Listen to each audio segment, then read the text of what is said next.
Hey. We're live. Are we live? We are. Awesome. We're live. Hey, welcome to Newsworthy. We're live. We have a guest and we have wine. That's It's awesome. an awesome day. It is awesome. Clay Davis is with us today. We're going to talk about some national surveillance. He was with us once before when we discussed the same issue on the state and local level, and we're certainly glad to have him back with us when we take a look at the same thing on a national level, which is far scarier than the local level. Yep. And we have a very fitting wine for today. And the only reason we're drinking wine today pretty much is because we have Clay here, and that gives us a good excuse. Not the fact that we're alcoholics by now. I'll be the reason. Yeah, Clay can be the reason. So tell us about our wine today, Jerry. The name of it is Liberty Creek. That's unimportant. The important part is the three most important words for any wine. A cold, sweet red. Got that So- New York Times? Cold. Of course, I know I've never had Liberty Creek before. I've had a few sips of this one. It seems to be very good. Very tasty. But it is a cold, sweet red, and that's about 90% of what it takes to make a great wine. Now, that being said, I have started a Twitter campaign because I didn't know it at the time. But Stella Rosa has a Twitter account. So now I'm tagging us in every single thing in Stella Rosa. Hopefully we can get a corporate sponsor out of that. as much as we drink and promote their product, for free, they should definitely. They do make a good wine. I mean, we don't need money. We're cheap. Send us a bottle of wine every now and again. I thought you We'll were going to say hashtag send that. us some. Yeah, we'll hashtag that all day. That all day. I thought you were going to ask for a masseuse. No, that's your job. No, you You and your been small telling me how towels. much you want to try out the no towel masseuse. Oh, no. I'm I'm about as much into that as you are into feet pics. I wasn't supposed to say that because Robin's not here. I'm sorry, Robin. That didn't happen. She doesn't listen to the podcast. Cool. So we're And be honest. She doesn't care. she has to listen to this all the time. We don't exactly Why right. would she tune in for bonus material, bonus content? She gets that her whole life. I promise you. She doesn't want to hear extra. She hears us talking on the phone all the time. It's crazy. She's like, I hear that all the time. I don't need to hear it on your podcast. If you start talking about murderers or something like ghost or Crime. things that I fall in the rabbit hole for, she listens to all that. But I know she doesn't hear that much from you at home. Why? It was just the other day when you was telling me that you hadn't spoken to her in 4 years. You said you thought it'd be rude to interrupt her. Remember? Whoa. Ouch! Oh, man. Oh, she is definitely listening to this episode. I You guarantee. said you didn't listen. I told you. The only thing that's going to save you is that when this episode airs, Say me. You we're could going have said this. to be in Mexico. As Jerry closed that statement, he downed that glass of wine, too, man. He's like empty now. He just like put Absolutely. a period on the end of the I'm sentence. like, I just Slam. threw his ass under the bus. Slam. Big time. Well, I'm glad you bring that up because I have a problem and I need to talk to you guys about it. Okay. Apparently, I've been getting flowers at work at the office, Oh, really? but all the buds are cut off of them. Is that right? It is. Like Morticia Adams, right? Yeah, I'm afraid I'm From the getting Addams family. stalked. Oh, jeez.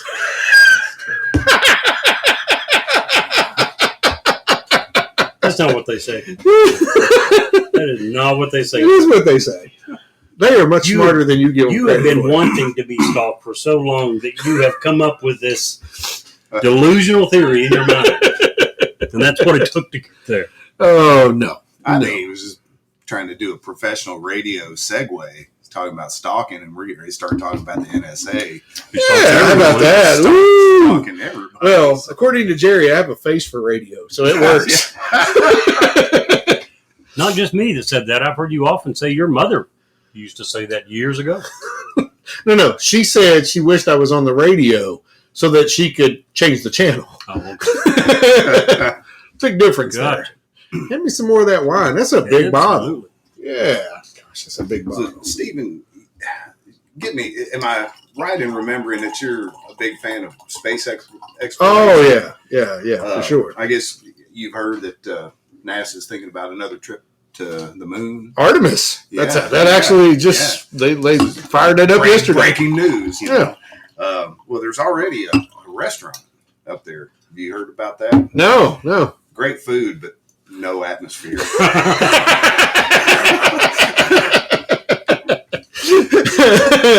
That's a good one. I like it. Yes, we've corrupted Clay. Yeah. Woohoo! I was able to make it topical too. That is sweet. So, how's everyone's week been? Let you start with that, Clay. How's your week been, man? Brutal, but it's over, so I get to reload and hopefully have another shot at another one next week that may not be as brutal, but we'll see.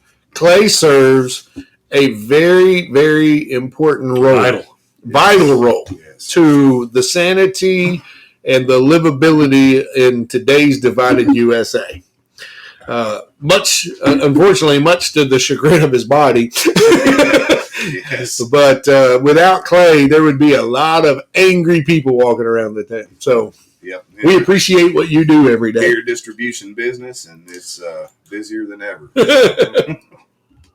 Now, do you work for a specific company? I've always been curious to how that works. As far as it, do you only work for Budweiser, or do you just market all of the beers? It's a split between. I work on the Anheuser-Busch side of things, and then there's another distributor in Kentucky that deals with the Miller products. We've got the Anheuser-Busch family, and then a lot of local products as well, like Country Boy and Lexington Brewing. And Cougar Bait's a good beer. Cougar Bait is the preferred craft beer for Kentucky rednecks. So, sweet. Yeah. Fitting. It's a very good beer, but I don't know that I can't personally justify its price. It's similar to several other beers that I also like, but it's expensive. But I do like it. They're in the wintertime, the Shotgun Wedding product is one of my all-time favorites. It's just a really good beer, and because it is unlike other beers that I can find on the market, I don't mind paying a little extra for that one. Sure. But I do see your point. There are, for a 6-pack, it is a pricey price tag. Who is got Yingling in this area? That's us. Yeah, Is it? Okay. And typically that is normally distributed by Miller distribution centers. We got lucky and ended up getting a contract on it. So we're one of very few Anheuser-Busch distributors that actually handles Yingling. Sweet. There might be one more. I like their flight product. I'm a big liker. I like the ultralights. The lighter it is, the better, and that's why I like the neck so well. I really do. I enjoy that very much. Yeah, it's starting to really take off, and that Yingling Flight is a top drawer ultralight. Yeah, and it has a good beer flavor for a light beer. Probably the best one of the three that I drink, which is Mick Ultra the next, and then the Yingling Flight. So you're not alone. There's a lot of people that say Dos Equis lager. It's a good one. See, we always talk about Mike on this show like he's ever a guest, but he's one of those people, him and his wife, they drink that dark, brown, black, coffee, mocha, jamocha. Those are the same people that hate cold, sweet red wine. I know. So, I the darker, the thicker, the better. And I'm like, I tried to have one, and I don't remember the name of it. I was down there several months ago, and they had one kind of beer, which is very rare, but they only had this one, and it literally I could have drank it with a spoon. it was rough, and so very high in hops, probably. I have no clue. I am not a beer brewer person. I just know that was thick enough you could use it as drywall mud. We call that a breakfast beer. There you go. There's a restaurant in North Carolina. No, the name you're of kidding. It eludes me. Oh. That has the world record for most number of draft beers on tap. Oh, wow. It's 400 and something. Next time I'm in that area, I'm definitely going to have to stop by. I just can't even imagine. Do they offer a hotel stay? Really, I'm sure they absolutely should. 400 draft beers on tap. That's insane. It's a lot. If I were to sample a third of those, I'm sure that the national surveillance that is being done would bother me far less. Maybe that's the way that we deal with this. That's one way of dealing with it. Is stay inebriated. Well, I guess. Same as putting your head in the sand, because the things we're going to talk about today. That's not near as much fun as inebriation. No, Yeah, no. Jerry. Harder to breathe. I'd rather have a beer. Or 12. Yeah. Right? Yeah. Man, it's been a long time since I had 12 beers. Not me. In fact, I can tell you the last time I had 12 beers. Red Dog was still a thing when the last time I had 12 talking beers. about like the 90s? Yeah. I wasn't even 21 then, but Long ago. that was a long time ago. Yeah, man. I got away Red from Dog. that.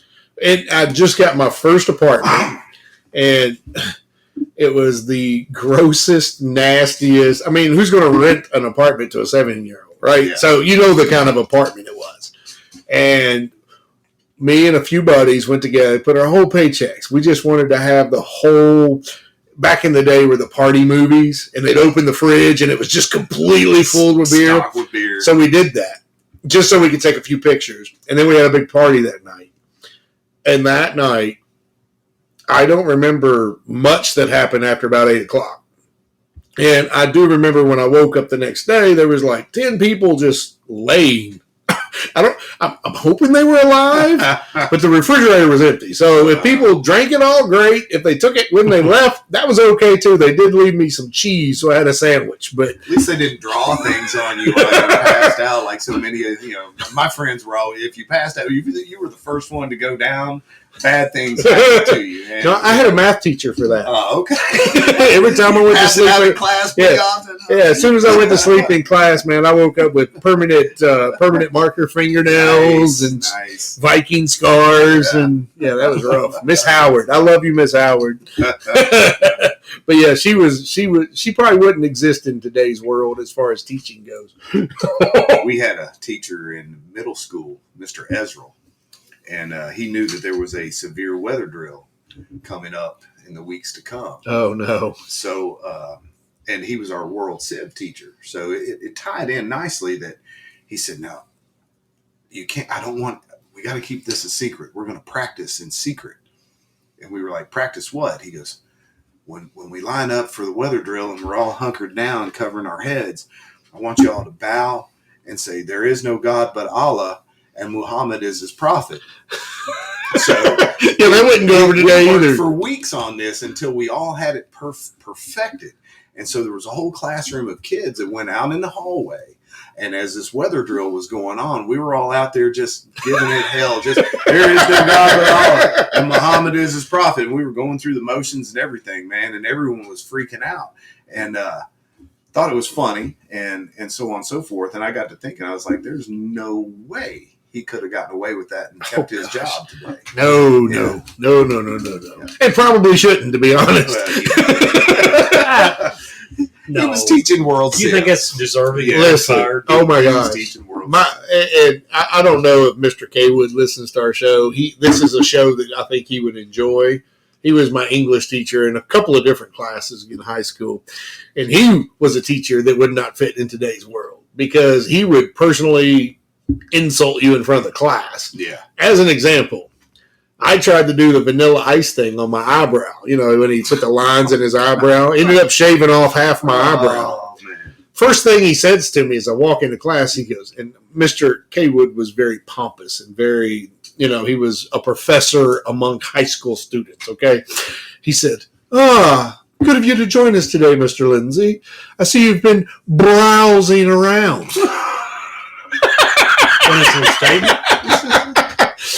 On several other occasions, he would call some of my friends of the female persuasion, you've been out whoring about. I can smell you today.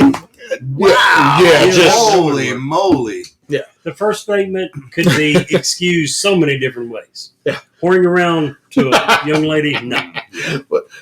Not going to get by with that. No, probably not. Anywho, that's not what we're here to talk about today. We're here to talk today about national surveillance. The NSA, the CIA, and the government in general. And The scary stuff. pretty scary stuff. It's a powerful mechanism. And we were talking a little bit before as we were settling down and getting ready to do the podcast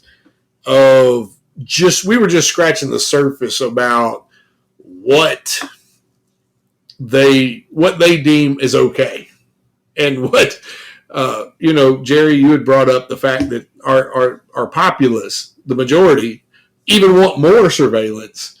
And I don't think that those people, most of the people that answered that survey, have any clue just how much they're surveyed. Their phones, their tablets, I'd say you're probably right. I also believe those people don't care. Yeah, you're probably I think right. it's the same. We've talked a lot about that. As bad as their politicians are, they aren't to blame. We are. We're the ones that vote them in. And we continue If to tolerate we, the people, tolerate it, we will get no better. Yeah. So as long as we allow this. So yes, those people who are saying, I think that it makes us more safe, so take more of my personal liberties away because it'll make me safer. Those are the same people who probably go to the polls every 4 years and pull the same Democrat or Republican levers that they're used to.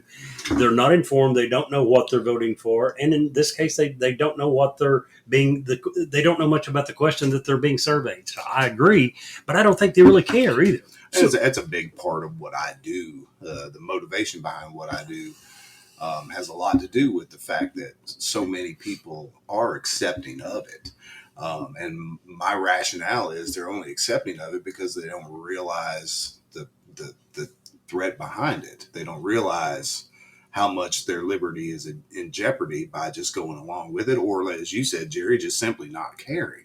So my goal is to go out and try to educate folks about the different aspects and the different dangers behind all of it and how vast and big it is now, because a lot of people don't realize just how vast this network of surveillance is and how interconnected it is.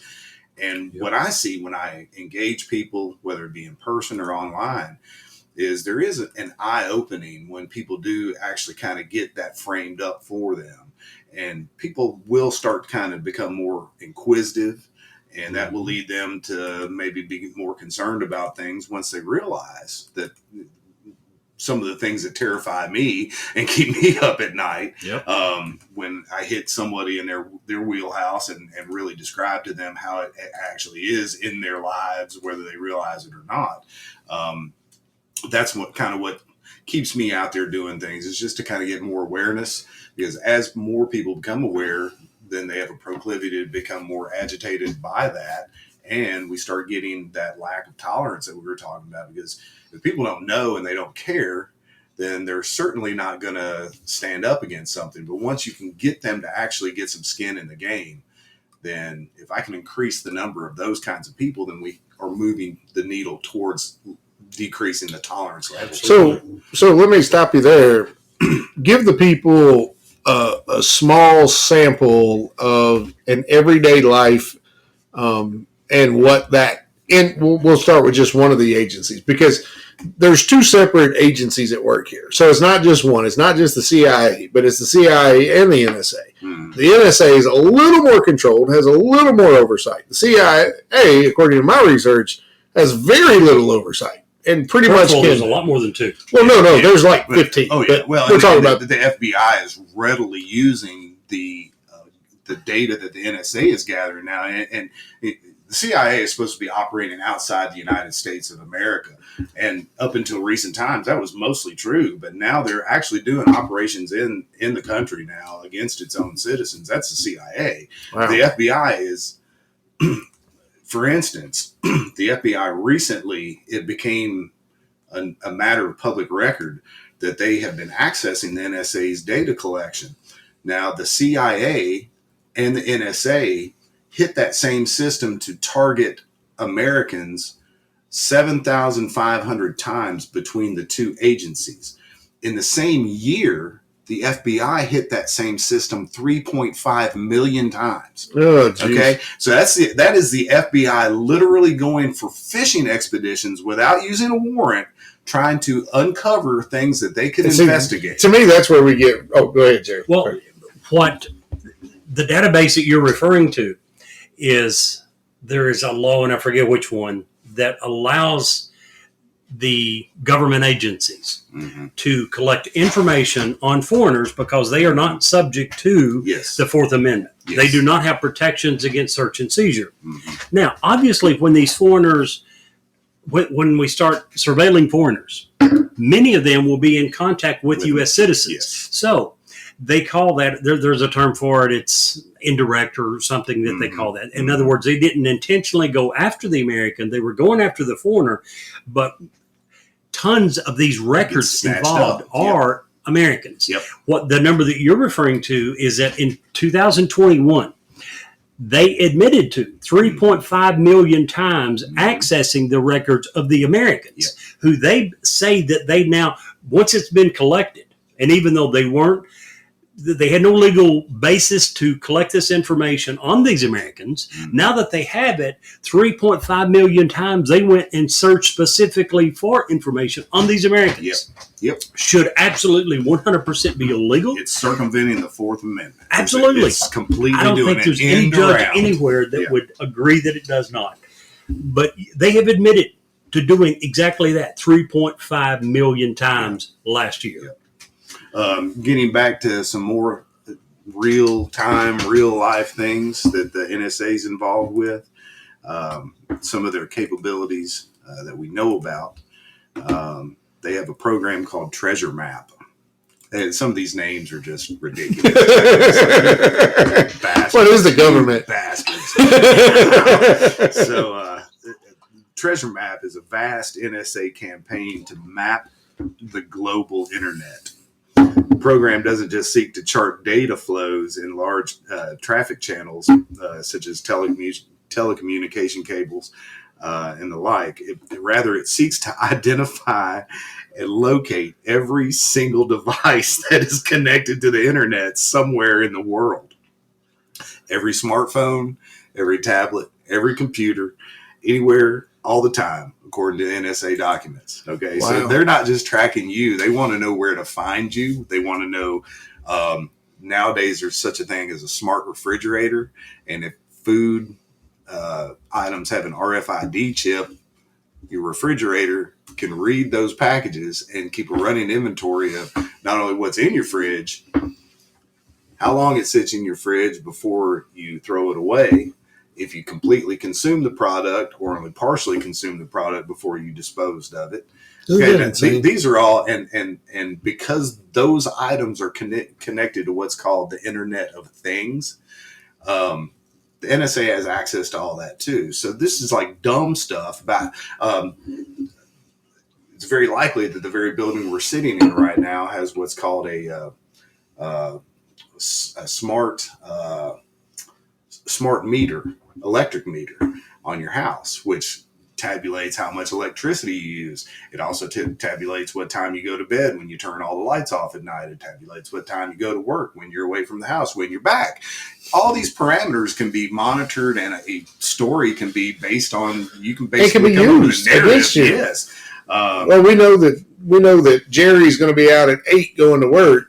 We can go in and do whatever we need to do inside his house, and no one's going to know the difference. Let's say, for instance, that you, heaven forbid, decide to run for public office and you win. Okay, and let's say that you are not, that Stephen Lindsay is not necessarily in support of many of the things that the government feels you should be, and your cell phone, when you lay down at night, communicates and identifies that your cell phone is also in proximity with Mrs. Lindsay's cell phone every night at 10 o'clock at bedtime. And that the next morning when you wake up, it's still in proximity to Mrs. Lindsay's cell phone. Well, there's one night, heaven forbid, and this is just, in case Robin is listening, this is just a hypothetical. Let's say that one night, Stephen Lindsay's phone at 10 o'clock is in proximity to someone else's phone, not Mrs. Lindsay's, but some other woman. And that the next morning it is still in proximity to that very same phone. Oh, geez. Do you think that the government now has some kind of leverage over a politician? Oh, absolutely. Of course they do. And they have that capability. Even if you don't think the government would do that, how about John Q. Smith? Yeah. One particular guy who hates your guts. Yep. He doesn't agree with you for whatever reason.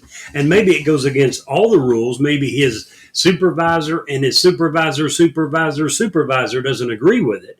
But maybe this one analyst happens to Google you because he hates your guts and he finds that information. Does he not have blackmail over you? Oh, absolutely. Pretty much anyone in the world, if they're presented with evidence that could be taken to their spouse and saying, hey, he's cheating on you and I have proof of it, you've just opened that person up to blackmail. And yet our government has this power. Another power that was recently shown, not in the United States, in China. Do we have the capabilities? Probably. Nothing has come out yet. But at the beginning of the pandemic, when people tested positive in the United States, we would do contact tracing. We would bring them in, set them down. Where have you been in the last 3 days? Where did you go? Who did you talk to? Who did you come close to? That's contact tracing. In China, they did the same thing, but they didn't stop there. They went to every feed of every cam and used facial recognition software and could tell who that they were within 5 or 6 feet of if they were anywhere in public. China actually gives you a personal score based on all the cams that they have available. So if we think for a second that those same abilities are not in the power of several of these acronyms, by acronym, DOJ, FBI, Any of the CIA, agencies. yes, any of those, you better believe they have this power. You better believe that it's not making the news and they're not calling you in for contact tracing. They're trying to keep it too big of a secret. It won't be revealed for probably some time. But I guarantee that same stuff is probably going on in the U.S. It is. Yeah, they're without question, Jerry. And they're at the bare minimum, there's 15 alphabet agencies that have access to the NSA databases. And that's just the ones we know about. More importantly, in addition to those 15, prosecutorial agencies also have access to those databases. And by that, I mean the people who are going to decide whether to bring charges against someone or not. And that's where I think previously we had talked about, we just basically touched on parallel investigations.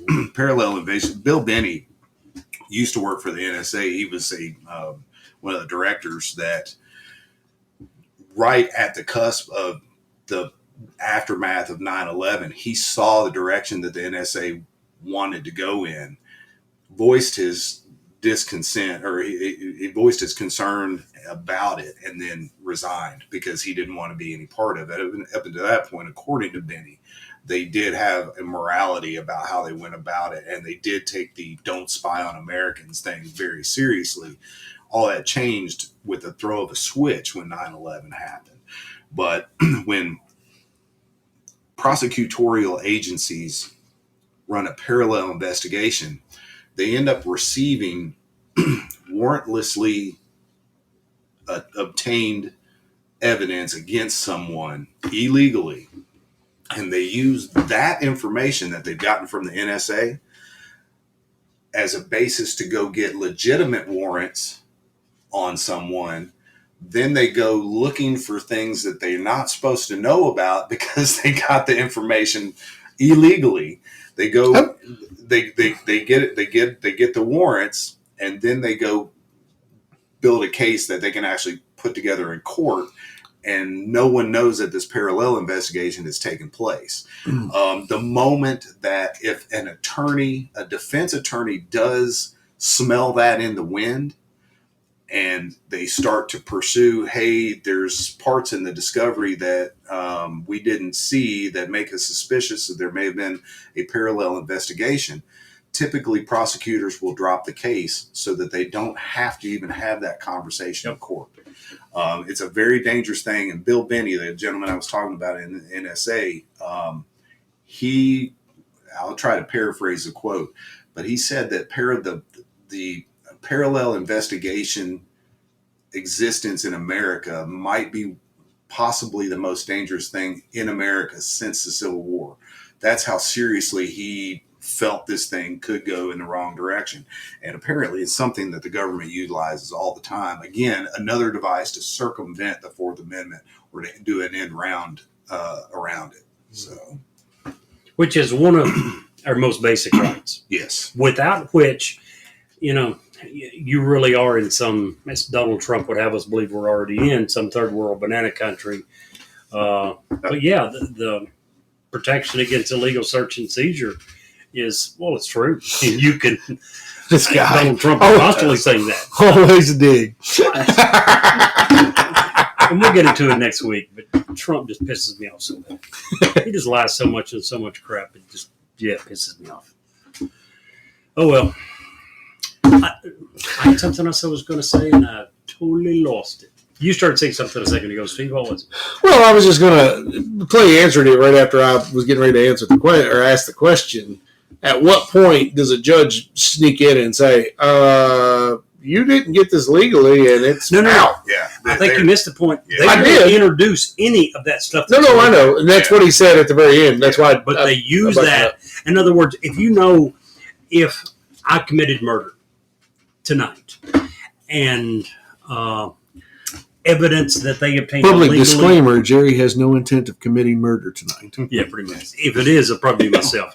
This wine is good enough that probably kill myself trying to get into a car. And drive. I mean, we're talking about the CIA and the NSA. Somebody somewhere is listening to this conversation. I guarantee you. We mentioned a few weeks ago, you and I several years ago on a phone call decided we were going to say every possible code word that we could to get. We had heard about the software that the government was using to automatically screen all phone calls, and they were looking for certain words. So we were using bombings and Muslim and Allah and terrorism and every other word we possibly could to make sure that we ended up on that list. Fertilizer, nitrate, trucks, McVeigh, Oklahoma City.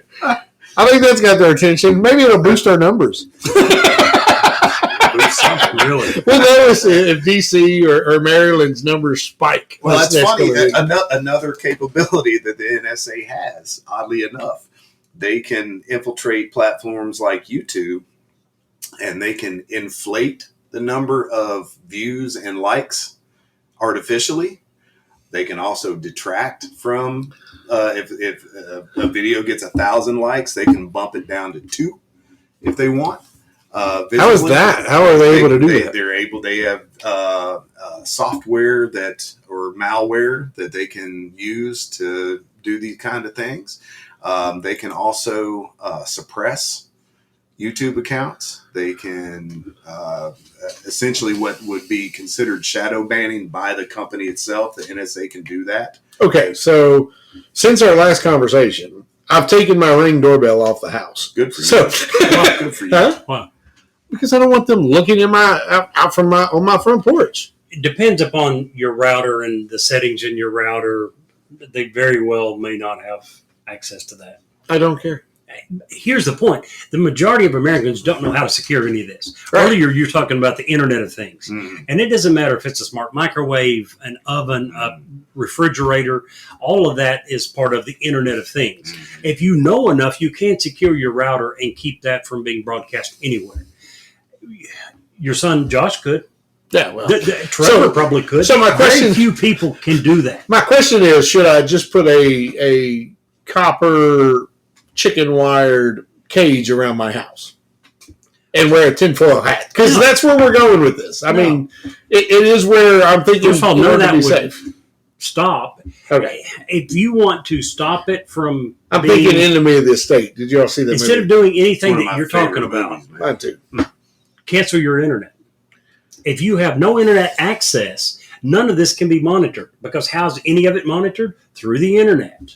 So, wait a minute. March 12, 2014, NSA has developed implants for routers that enable it to access information sent through virtual private networks. So I actually get around VPNs as well. It depends. I actually have if you get rid of the software that come with your router, and I'm trying to remember the name of it. I'll look it up in a second. There is software out there that's developed by the public domain software. Yes. And if you install that on your router, you know exactly what you've got. It didn't come from LinkedIn or D-Link or Linksys. There's another, I hate to keep it, it's mind blowing what these guys are, not only what the NSA is capable of, but what they're willing to do. this one, I think started back in the 90s. I have to double check, but I know that it exists. It existed. I don't know whether they're still doing it. The NSA had a program where they would actually intercept computers from Dell and Hewlett Packard that were to be shipped out into the marketplace. They would intercept these shipments, truckloads of computers, before they reached the retailer, take them to a facility, a secured facility, unpackage them, insert onto the actual hard drives of the computers that had not been sold to the public yet. They were getting ready to go to Best Buy to be sold, intercept those products, put their spyware or whatever gadgets and implants that they needed to put on there, reseal the packages with Hewlett Packard tape so that it looked as though they had then been factory sealed, and unwittingly people are buying products that have been set up by the NSA, bringing those into your home, and you are unwittingly being spied on from the minute you power that computer on. Jeez. Yeah, that's how willing these people were to get everyone. So they want everybody. By the way, one thing real quick. Sure. DDWRT and OpenWRT are the two router firmwares that if you install, it will get rid of the firmware that came with your router. This stuff is public domain. It's programmed by the public. That's good Its stuff. information is available to everyone. Not every router is capable of using it, but for those that are, and it also allows you a lot more flexibility and options than what comes with the router normally. So very good sources. Yeah. Let me, a lot of this came to light with Edward Snowden. Clay's got Edward's book right there in front of him. I just want to throw this quote out there. That he said he was discussing PRISM and FISA and all of this stuff. And this is his quote. Let me find the beginning of it. Summarize that in general, the reality is this: if an NSA, FBI, CIA, DIA, I don't know what DIA is, Department of Intelligence, etc., analyst has access to a query raw signet, which they say is signals intelligence databases, they can enter and get results for anything they want. Mm-hmm. It just blows my mind. He admitted when he was working for through Booz Hamilton as a contractor for the NSA, if he just had a live email address for someone, he could actually do a bug. He could bug them. All he needed was an email address, and he could tap into everything they had.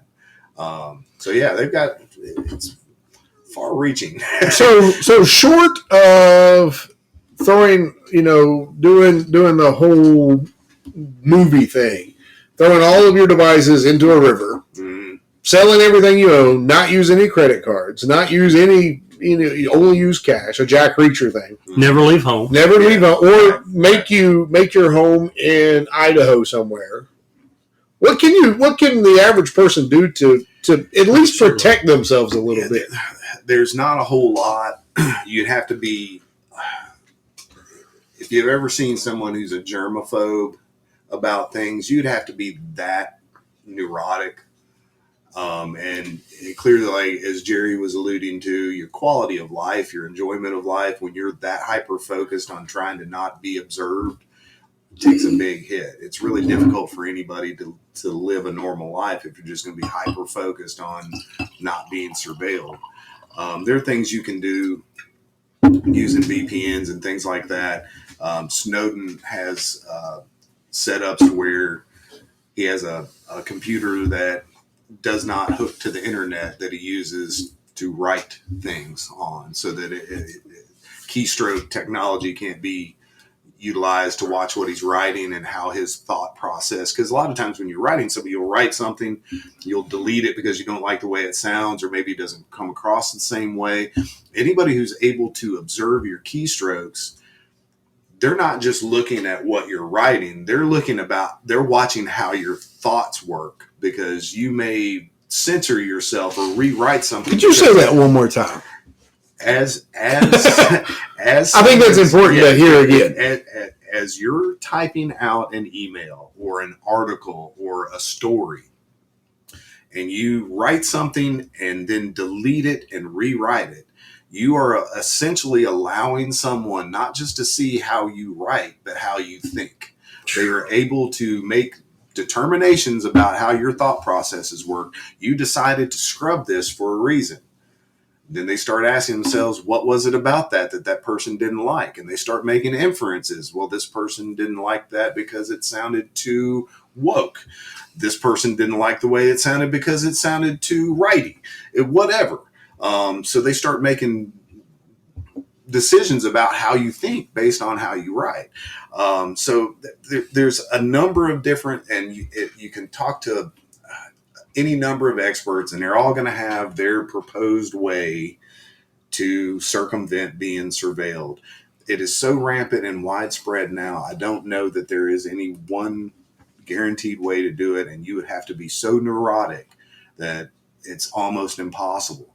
So the bent that we take, that I personally take, and that I know that the 10th Amendment Center takes, is trying to combat the NSA's prevalent surveillance and all the other agencies who tap into that by simply trying to put things in at a state level from a legal aspect that make those types of operations illegal in that state.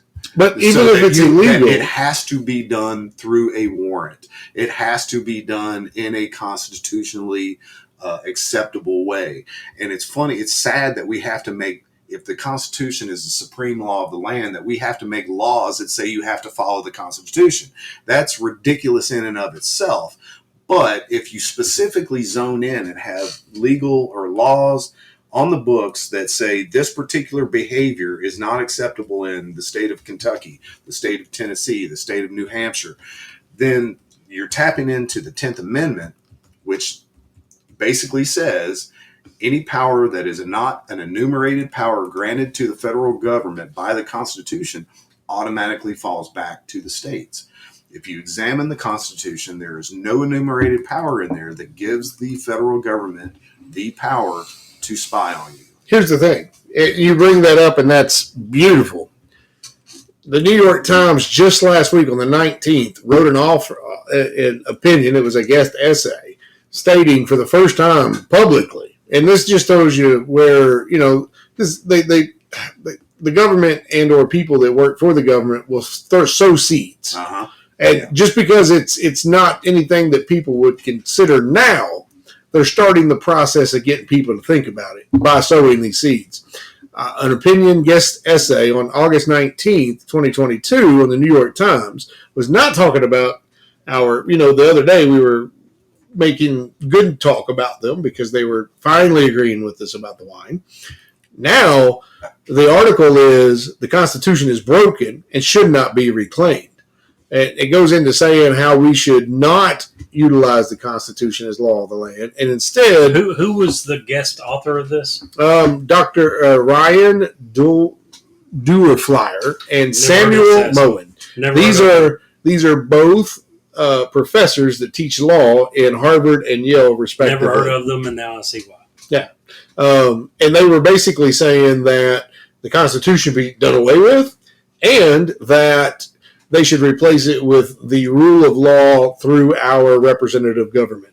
Basically, a true democracy. They always say that. Representative government is not a true democracy. True democracy is the opposite. A republic. Yes. Right. Well, they were saying basically take the power out of the middle and put it to the coast. Because if you get rid of the way we vote currently with the and me and you go back and forth about this all the time with the. I'm at a loss. I have no idea what you're talking about. We vote the Electoral College. No, you and I disagree because you don't understand what the hell I'm saying. I want to get rid of the Electoral College, but keep everything about it. I want to get rid of the people. And here's why I want to get rid of the Electoral College. As it stands now, and it's happened a few different times, a state has an election. Then, based upon the results of that election, they pick their electors for the Electoral College. Those people do not have to vote the way their state voted. Those people can and sometimes do go to the national convention and vote some other way. Yeah. That's ridiculous. Get rid of the electoral college people. Keep the votes the way they are now. In other words, have an automatic system to where that if the state votes this way, then those votes have to be voted exactly that way at the national level. You don't have individual people says, you know what, I don't like Trump, I'm going to change it. There was a big push, if you remember, in 2016, people said, we don't like Trump.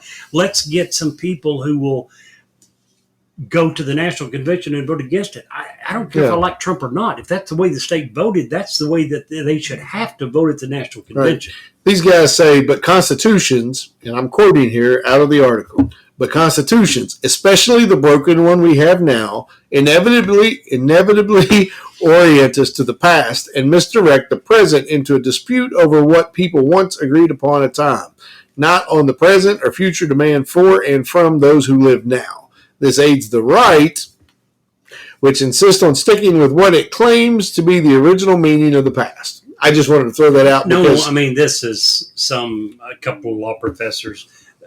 Even Bernie Sanders and Elizabeth Warren aren't this stupid. Well, I'm just saying. They are not. I'm just what I'm saying though, Jerry, is I'm not saying that would be their policy. I'm saying they're starting to sow a seed. No, they're not. They're not. We would have to disagree on that. Steve, if you're basing the fact on two people out of 350 million Americans have said this, say what? 370. Okay. Voters or total? Total people. Yeah. Around 300, I think. 300 million voters legally. But two people doesn't change that scenario. This is not even in the realm of being discussed. This is not something we need to worry about. You're going to hear more. This and the fact that this article came out is probably telling me you're going to hear more about this. This has been a rumbling from folks on the left for a while. They want to do away with the Constitution. This is probably the first in what I would, as I've seen in the past, I would suspect this is going to be a targeted campaign that you're going to continuously hear come up. Oh, absolutely. That's what I was conversation. No. Disagree, both of you. From idiots, yes. You're not going to hear whether it gets any traction or not. It will not. Yeah, whether it gets any traction or not. Politicians. Have you ever looked at Twitter? Now, I have looked at people far stupider than the people on Twitter. I have looked at Bernie Sanders. I have looked at AOC. I understand. Elizabeth Warren. But there is a voting block out there that would believe and buy into this. I'm just saying. There's one of my favorite authors is Lysander Spooner. Very interesting man. He was at odds with the government over just about everything. Didn't believe that we should have government, and if we did, it should be the smallest form of government possible. Was so disgusted with the government and their failure to even be able to operate a postal system that was reliable. He started his own postal system to compete with the post office. And actually, because of his innovations in the postal system, we now have door-to-door delivery, because back then, if you wanted your mail, you had to actually go to the post office to get it. Oh, wow. One of the things that he did to compete with the post office was, we'll bring it to you. So he started that whole process. The government ended up shutting him down because you can't compete with the government. No. Monopoly on violence. But he had a very interesting quote about the Constitution, and it's whether you agree or disagree, the quote is so substantial it makes you stop and think for a minute. And to me, anything that does that is worth looking at. And the quote is this: "But whether the Constitution really be one thing or another, this much is certain, that it has either authorized such a government as we have had, or it has been powerless to prevent it. In either case, it is unfit to exist." Oh, wow. It's something to think about. Sure. You have this piece of paper that we all fall back on as being the supreme law of the land. But especially in this, and this was written in the 1800s, probably 1700, late 1700s. So now here we are in 2022 with the largest government in the history of the world, with trillions and hundreds of trillions of dollars of debt. And we have this piece of paper that we are to observe as the supreme law of the land. And he goes on to say that it has neither authorized such a government as we have had, or it has been powerless to prevent it. Yeah. But I don't know what you replace it with. Well, I mean, seriously. That's a whole other podcast. Sure That is a whole other podcast. Even to break it down to a smaller level, we're talking about mass surveillance, and now it has grown hugely illegal in many cases, unconstitutional in many cases. But here's the point: how do you stop it? How do you stop it and still maintain some type of security? I get not just security, but only preserve liberties. You're talking about your doorbell, your what's it called? Ring doorbell. How many of those? What percentage of those would you guess goes outside the yard and onto public property? Mine did. Most probably. Yeah. I'm saying probably 60, 70. Maybe now, more. if you have a half-mile driveway, no, it probably doesn't extend out into public domain. Those become illegal. How about webcams in your car? The rear view backup cams. Those are illegal. If you make all public surveillance illegal, how about one of the biggest things that we can use to prevent police brutality? Surveilling them, right? No. Cell phones in public. If we're going to make illegal all public surveillance, all public video, you have made it illegal for you to be able to videotape the police breaking the law. So now there's going to be no proof in court to stop those guys. You can't. That's the crux. Is you can't interfere with someone's ability to try to rein in freedom of speech, freedom of press, and I've done some audits before, and where you go out with a camera and intentionally try to get the police called on you, so they come out and challenge whether you have the right to do that or not, and then you use that as an educational tool to educate not only the police but also the I see those videos a lot. They're very. I can get hooked on and watch them for hours. Yeah. One of the things, one of the best lines I ever used doing that was because I was telling the police officer, the freedom of press grants me the right to anything that's visible to the eye in public. I am able to photograph or record. There is an exception to that. It's the freedom of the press. And he goes, well, do you have any press credentials you can show me? And I said, do I have to show you credentials to exercise my freedom of religion? And the cop looked at me, perplexed, had no response to that whatsoever, because it's horse crap. Of course you don't. I do not have to show credentials to go into a church and practice my religion or not practice it if I so choose, nor do I have to go out and produce some kind of credentials saying that I am actually with an accredited press outfit. That's horse crap. And most of those rights of the press, not all, but most, also apply to the general public. Yeah. I can take a camera out in public and take pictures of whoever I want. Yeah. If you have cameras in your car, your dash cam, your rear view backup cam, those are doing it automatically all the time. Those are legal. Well, and to me, and this is just my perspective, and the opinions are like buttholes. Yep. To me, I'm much more comfortable with the public having those types of surveillance apparatus than I am with the government, because I've seen the nefarious aspect of what the government can do and is willing to do and has done, and I know that it's only going to get worse. Generally speaking, even though there are bad actors out in public everywhere, and there are people who like to peep and Tom, and you've got all these drones nowadays that can fly right over your backyard, and if the missus likes to suntan topless in her backyard, there's probably guys that are watching. There's not much you can do about that.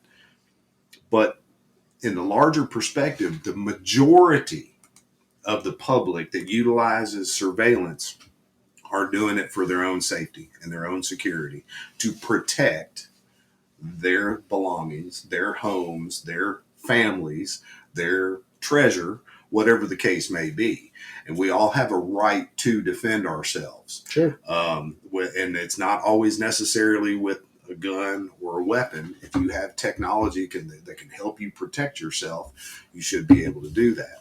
But I'm far more comfortable with those types of tools being in the hands of the public than I am with the government. No, I agree. But at the same time, I don't think you would ever be able to make it illegal for the government to use it and still have it legal for the public to use it. Mainly because they're going to say the government has a far bigger vested interest trying to provide security for the public. They're not, unfortunately, probably wouldn't look that much at the abuses. They're going to look, and there is a need for the government to have some surveillance. Mm-hmm. Police departments need to be able to surveil people. If not, they're never going to be able to convict anyone of anything if they can't do some surveillance. And that's the whole reason why the Fourth Amendment was put into place, because they knew that the government has to be able to conduct investigations, but they have to do that Fourth Amendment was put in place to tell the government what they were allowed to do in regard to that, how far they were allowed to go, and what was necessary in order for them to do that, through having to get those proper warrants and having to show the probable cause before they just go on a fishing expedition. But true, but the Fourth Amendment also specifically does not state that any search warrant is needed for public surveillance, correct? Oh, right. That is correct. So public surveillance is not covered by Fourth Amendment. It's just not. Now, in your person, in your documents, there's a few other things it mentions, but not. And if you're doing a criminal investigation on someone, right, then a warrant has to be obtained. No, not for public. No, he's saying a criminal investigation. I'm saying they can do public surveillance without a search warrant. Oh, yeah, they can follow you around, but as far as wiretapping and things like that. Because you have an expectation of privacy. Right.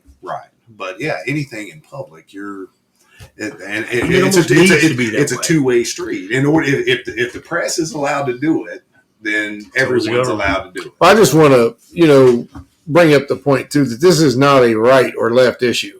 That is one of the best things about this issue is I can work across the aisle, across any aisle, with folks from the left, folks from the right, folks in the liberty community, socialists, all walks of life. This is something that affects everybody. Yeah. And people ask me all the time, man, how can you work with Black Lives Matter on this, man? I'm like, well, because they're interested, and this is something I meant to touch on in the last podcast, and I'm actually a little bit ashamed that I didn't. Well, we're terribly ashamed that you didn't. The reason being is a lot of these surveillance tactics are used in a not so racially acceptable way. And when I say that, let's historically go back and look at what the very first surveillance laws were in America. Lantern laws. I don't know if you're familiar with lantern laws or not, but lantern laws, there were actually laws on the books during slavery that stated that slaves were not allowed to walk around at night unless they had a lantern with them. Okay? That wasn't so they could see without tripping on the road. That was so that they could easily be spotted, seen, and identified at night. And it also prevented them from having clandestine meetings where they might conspire to overthrow the massa. Okay? So those were the very first surveillance laws that were put in place. And they were put in place to keep a certain demographic under control.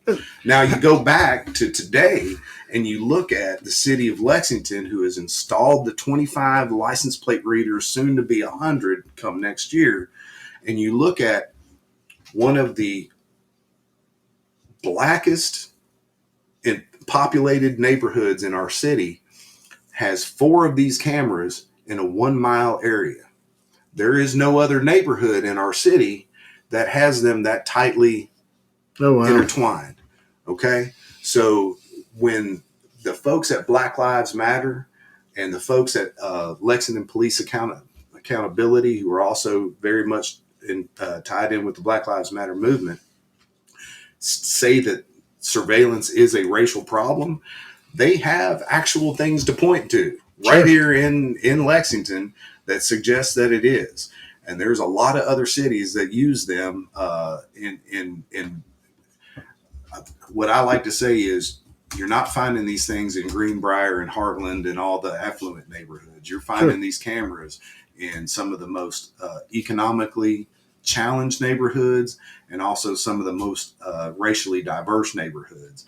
And it's just stinky, man. It's lousy that they target it that way. Well, the one thing that I looked at when I was doing my research was the fact that I, from the outside, not knowing anything going in, would have assumed that this was a left thing. Yeah. What I found was that my heart was a little broken. My hero is the reason that a lot of this is going on today, because of one little order that he signed in 1981. And this is a quote from, and I just want to give my source, the Brennan Center for Justice. I like those guys. Yeah, they're pretty straightforward. They don't ask. And the questions is, has bulk collection ended? And this paragraph in the center of the article is the answer to that. You might be asking, didn't Congress end bulk collection? In short, the answer is no. In 2015, way after September 11th, when people started realizing what was going on, Congress passed legislation that ended the NSA's program and sought to prohibit bulk collection when the government is acting under the Foreign Intelligence Surveillance Act of 1978, FISA. But that law only applies to very certain types of surveillance that target U.S. citizens and happen inside the United States. When the collection happened overseas or falls into one of, and this is the important line here, falls into one of FISA's statutory gaps, it takes place under Executive Order 12333, issued by President Ronald Reagan in 1981. I have that actually. It's funny that you mentioned that, because I've got this little app on my phone that follows executive orders. Oh, there you go. And the reason I found that app is I was doing a deep dive on Executive Order 12333. Oh, wow. And if you read the damn thing in its entirety, it's frightening. Yeah. And Reagan did it. Yeah, he I set know. the whole damn thing in motion. And I don't know why you thought it was such a left issue.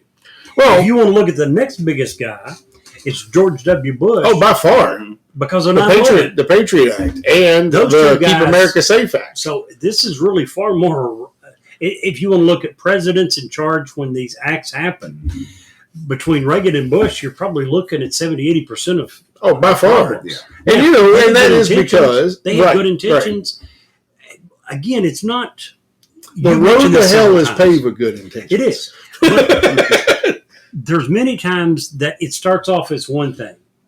I don't think Reagan or Bush had bad intentions, but the potential of abuse is huge. I'll give you an example, totally off the subject, kind of.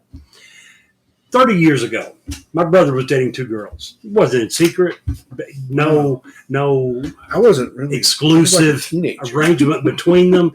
Everyone knew about everything. So both girls knew that he was dating both girls. One girl worked for the phone company. Okay? One girl worked for the phone company. Now, he would date these girls infrequently. He was working full-time. He was going to college full-time. Didn't have a lot of free time, so he didn't date a lot. But this one girl who worked for the phone company, he would go for months and not hear from her. But every time this other girl called, the girl from the phone company within 2 or 3 days was calling. He wouldn't hear from her for months.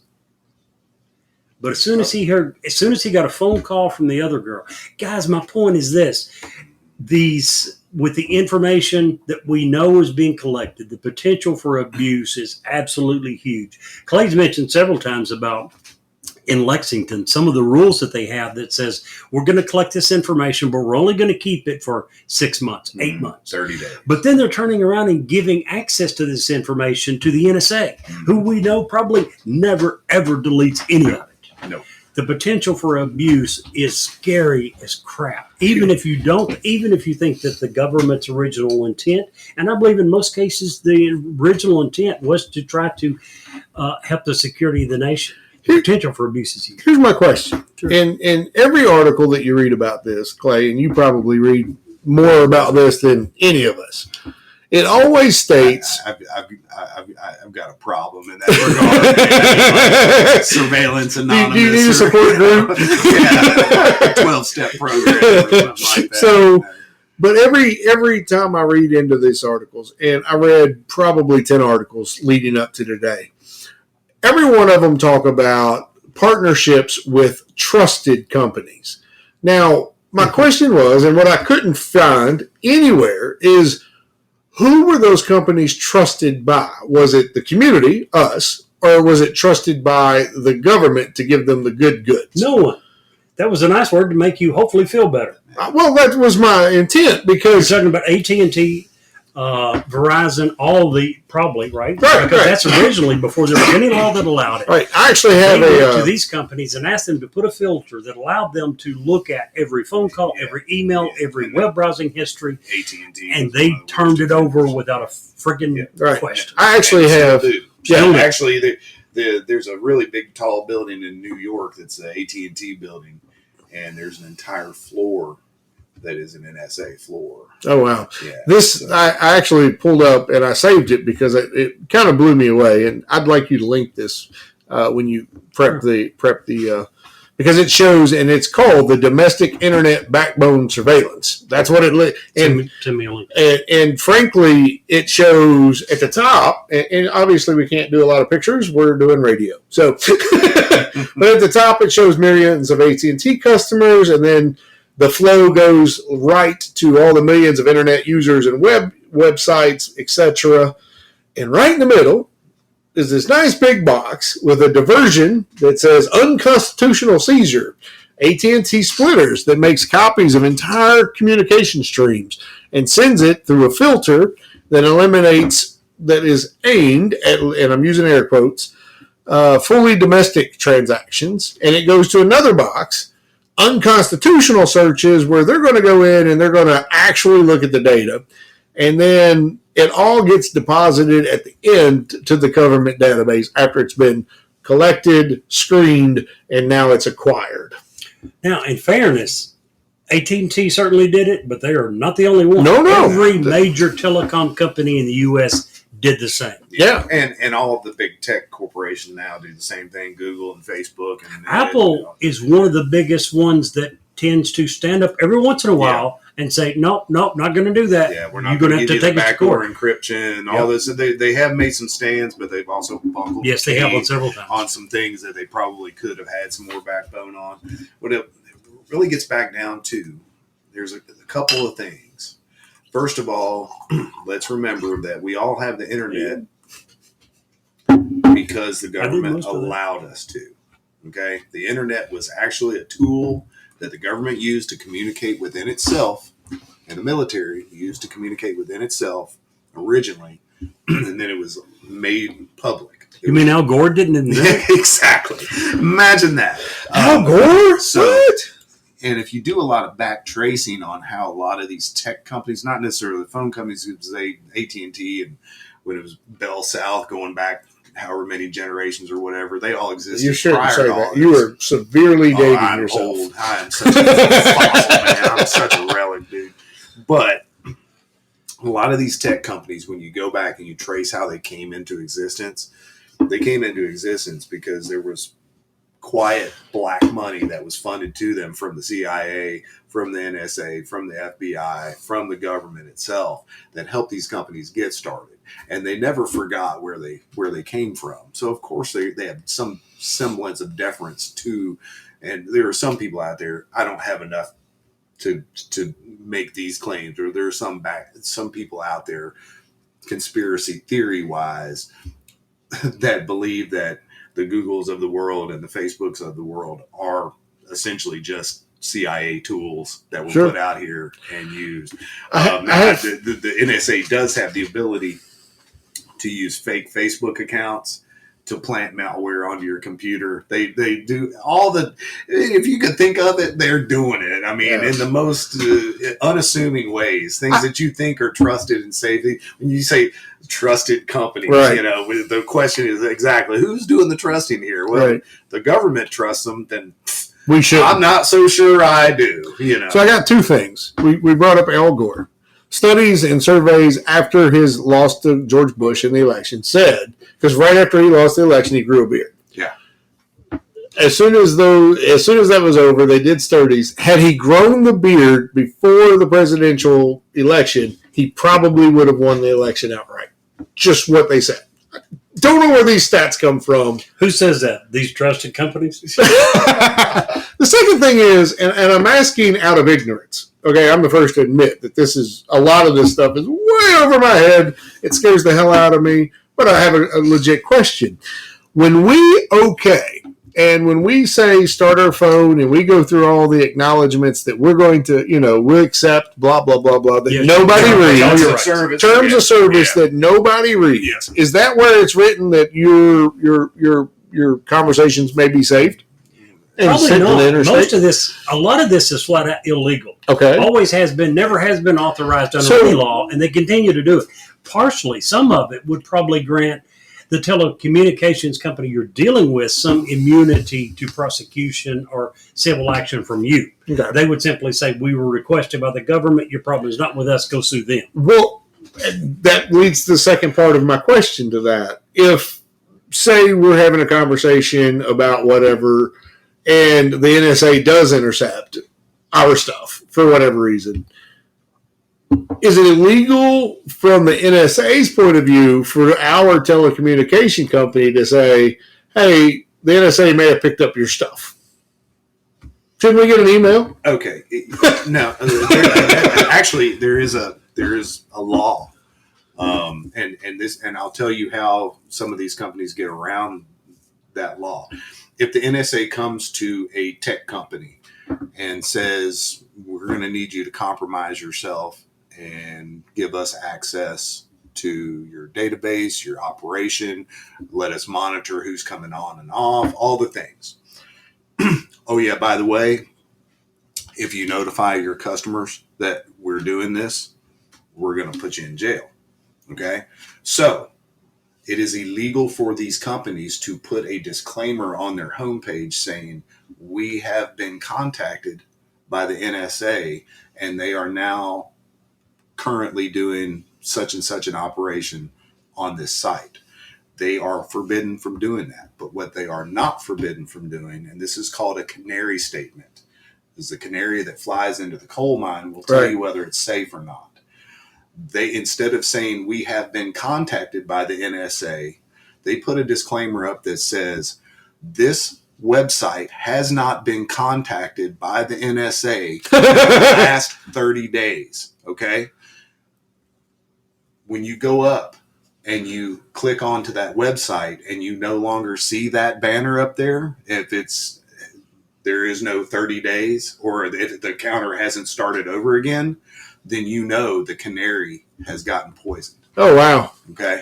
I think I've also heard of them not just getting rid of the banner, but changing the banner to say we can no longer say that. Yes. Wow. Yes. Now, not many companies have the intestinal fortitude.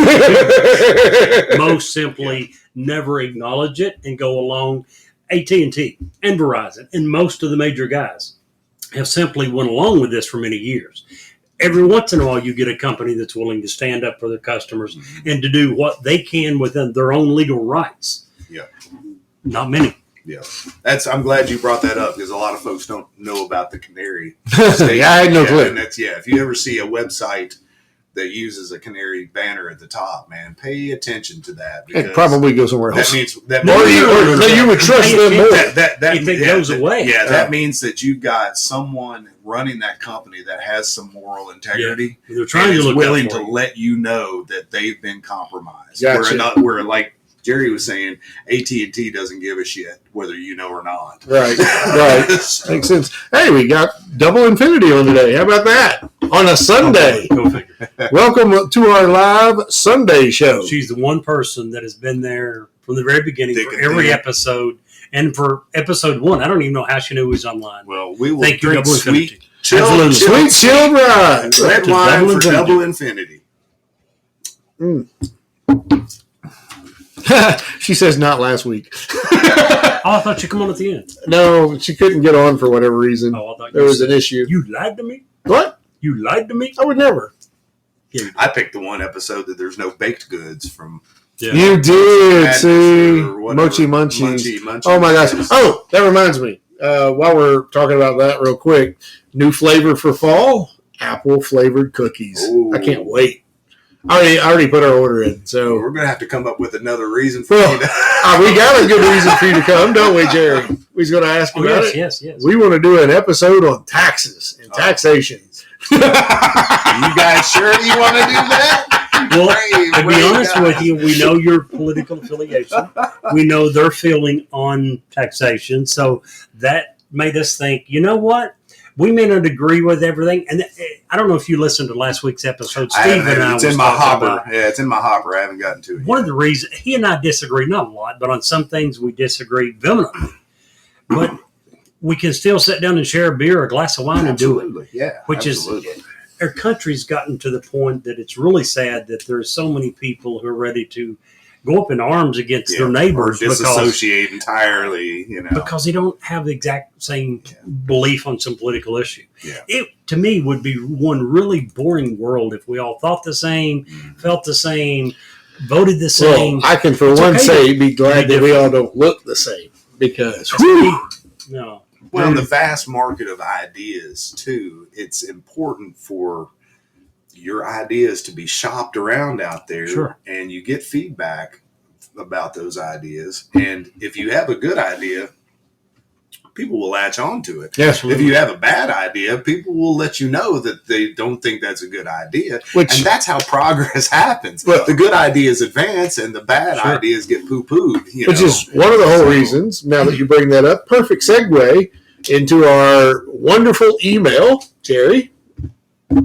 What, the email address? Yes, Good. I thought you were asking me for what? I haven't showed you the feet pics that were sent in this week yet. Just so you guys know, Fan actually emailed you guys. I can no longer check our email address. Steve asked people to send in foot pics, so I can no longer check our email. But our email address is newsworthy with Steve and Jerry at gmail.com. So you're more than welcome to send anything there other than feet pics. And we want you to do those ideas. We want your constructive criticism. As far as a podcast, we're infants. We're not even crawling yet. This is our episode 15, 16? 17.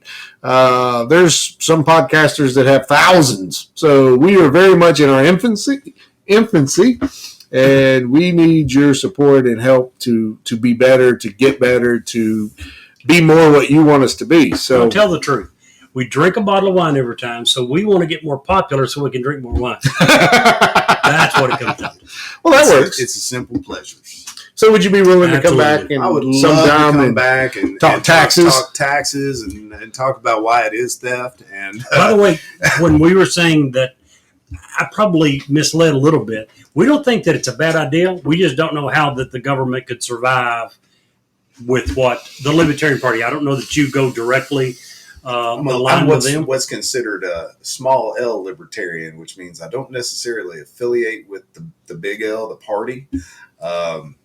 But I do have libertarian inclinations, and a lot of the things that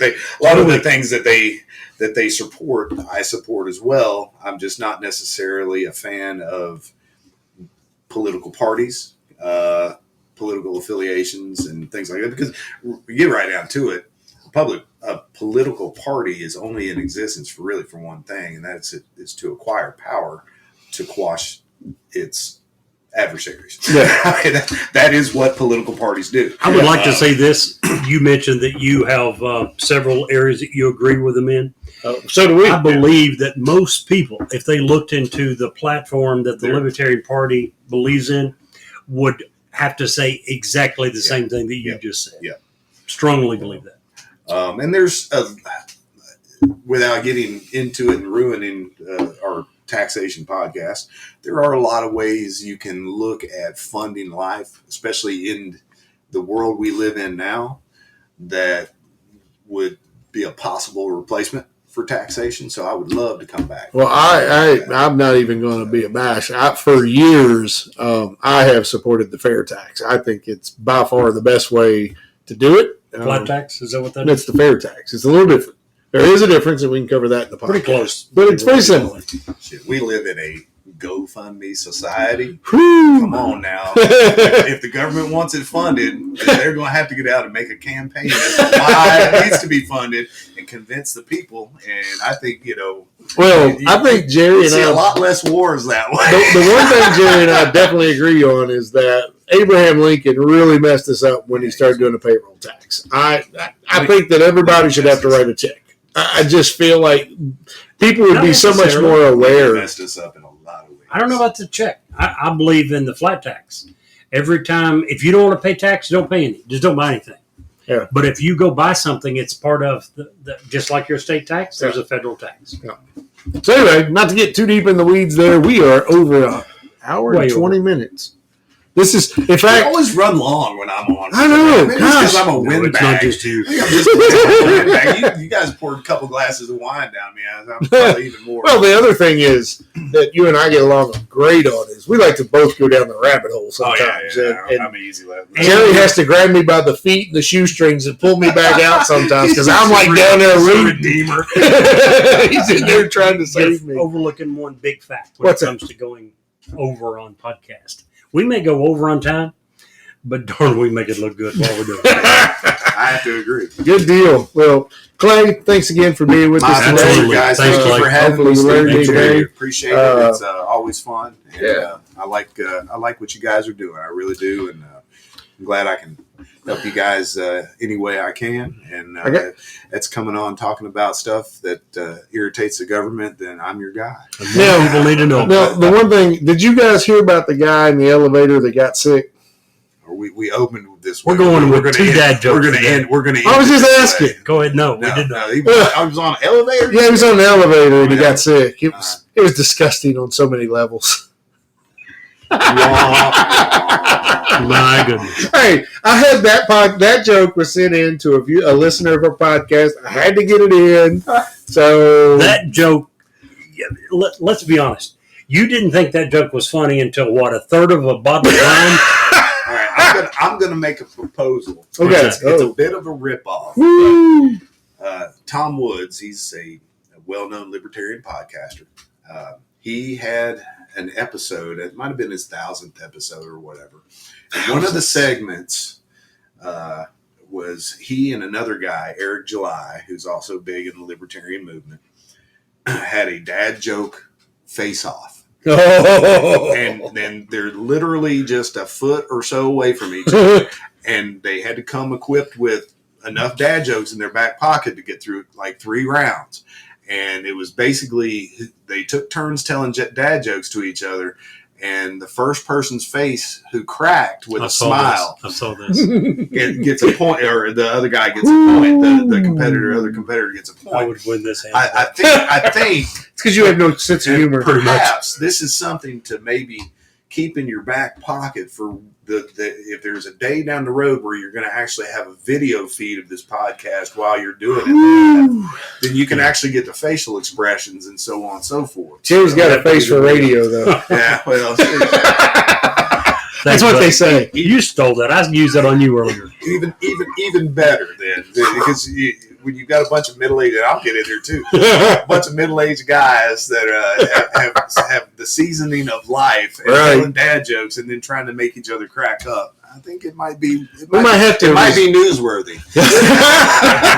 Well, speaking of, I think this episode definitely gets like 2 thumbs up. It needs more. It absolutely needs more coverage. More coverage. Absolutely. Clay, I'm sure you would agree with that. Oh, right? absolutely. Yeah, the more we can get people into the conversation about surveillance and whatnot, the better, and the more awareness we can get, more reaction at the state level to try to do something about it. But it starts with people, because sometimes I feel like I'm alone out there. And the simple fact that I'm still doing this after all these years is amazing sometimes, because it is hard to get people, as you were saying earlier, care. Jerry, to care about something that just is not. It's not visible in their face. Yep. Even though it's happening every day. Did you know Clay's son is a musician? I didn't until he got married, and Nick or Josh, or maybe both, had posted some pictures to Facebook. So I saw that. You may not know yet, but I've contacted Jake. Oh, okay. And cool. Jake is going to he's working on getting our opening segment used. Fantastic. Yeah. Man. That's How awesome. about that? That's awesome. So we're going to have some new music if I ever get a Jake podcast off Hambone Davis. I was going to have him do my intro music too. So if you ever, there may be a podcast coming soon called Something More Than Free with Clay Davis, but we'll see. I think I saw something on Facebook where he was, does he have some way to reach him if anyone is interested in booking him for gigs? Yeah, he sure does. And I'm trying to remember what that. I'll tell you what, we'll find it out and I'll link it to the episode. Yeah, you usually hit him up on Facebook Messenger. Jake Hambone Davis. Yeah. He's awesome. Yeah, he's awesome. Quite a musician. Anyway, just want to bring that up and give you that. Thanks for the plug, He's done man. a good job, and he's doing rocking stuff. So we're going to use his intro music as soon as he gets me that 30-second clip, Jake. Mm-hmm. All right, guys. Appreciate everybody's time today. Thanks for coming out, and we will see you next time. Bye, guys. See ya.